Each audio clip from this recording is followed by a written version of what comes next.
Recevoir un revenu passif sur un capital, ça fait envie. Qu'est-ce que c'est la finance décentralisée? Est-ce que ça convient aux débutants? Comment faire? Dans quel contexte et à quel moment ça devient intéressant? C'est ça dont on va parler aujourd'hui. À toi, Dimitri. Chantal, pour ceux qui ne le savent pas, qu'est-ce que c'est que la finance décentralisée? La finance décentralisée, c'est tout ce qui permet de faire des transactions de personne à personne sans passer du tout par des intermédiaires. D'ailleurs, la vraie finance vraiment décentralisée, on est en peer-to-peer, donc une personne fait une transaction avec une autre personne.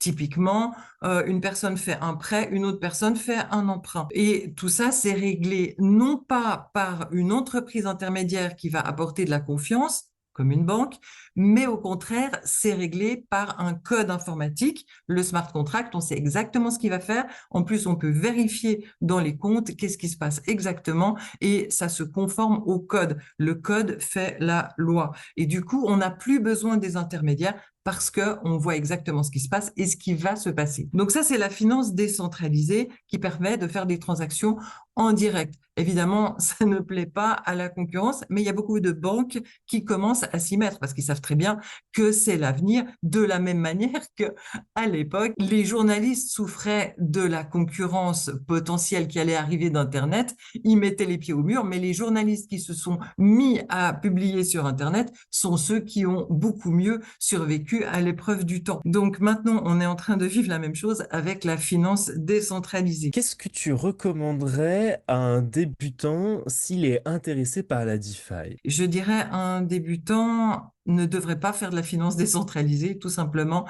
parce que c'est beaucoup plus risqué que simplement acheter une crypto et attendre que son prix ait monté pour la revendre. La finance décentralisée, généralement, si elle est vraiment décentralisée, on est notre propre banque. Si on envoie les fonds au mauvais endroit, il n'y a pas de service client qui va nous aider, hein. C'est comme de brûler les fonds. Donc, il faut vraiment savoir ce qu'on fait. Il faut suivre une bonne formation, être très rigoureux et aimer ça et faire un bon suivi. Après, il y a des solutions intermédiaires où on peut faire de la finance qui est pas vraiment décentralisée. Il y a des outils centralisés qui utilisent la finance décentralisée. Donc, on peut aller sur une grosse plateforme de confiance comme Kraken ou Binance et aller déposer des fonds dans la finance décentralisée et qui est gérée par eux. À ce moment-là, on n'a plus aucun souci et on a un service client et eux, ils prennent une portion des bénéfices qui est très raisonnable et ça nous permet de recevoir des dividendes sur le capital. Donc, pour les vrais débutants, puisque c'était ça la question,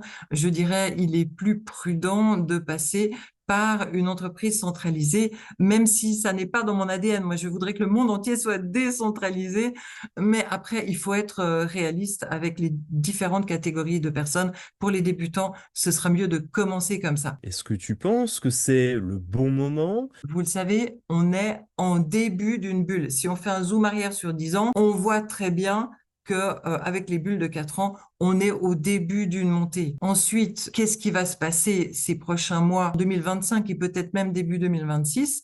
Eh bien, les prix des cryptos vont monter. Est-ce que c'est le bon moment pour bloquer du capital qui va nous rapporter 5 ou 10% ou peut-être même 20 si on prend beaucoup de risques, alors qu'on pourrait à la place acheter des cryptos qui vont faire des vrais multiples, hein? Si on prend une grosse crypto x2, x3, si on prend une petite crypto entre x10 et x100, est-ce que c'est vraiment le bon moment de bloquer du capital pour avoir des petits bénéfices comme ça? Je suis pas sûre que ce soit une bonne idée. Par contre, ce sera le bon moment lorsque les prix auront bien monté et qu'on aura des bénéfices à encaisser qu'on veut sécuriser, on les pose généralement en stablecoin. Ce sont des cryptos qui valent toujours 1 dollar ou 1 euro ou une once d'or, donc gold. Ces stablecoins, on peut les poser dans la finance décentralisée à ce moment-là, mais on en aura beaucoup plus. C'est un peu, je trouve que c'est un peu bête de faire dormir l'argent maintenant.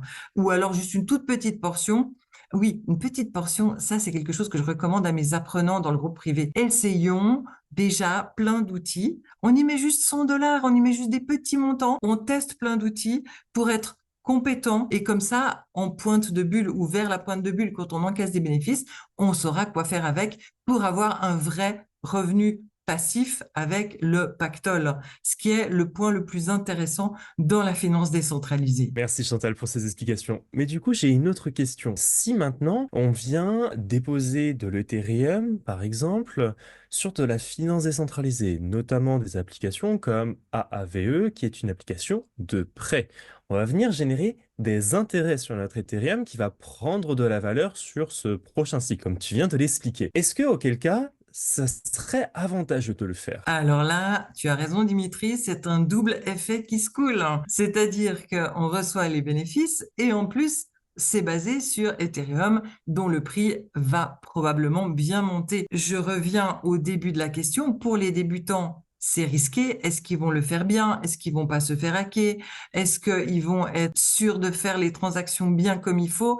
Donc, pour les débutants, c'est peut-être un peu complexe, mais pour quelqu'un de plus expérimenté, oui, c'est une bonne idée, surtout que j'ai grande confiance dans AAV, contrairement à d'autres plateformes.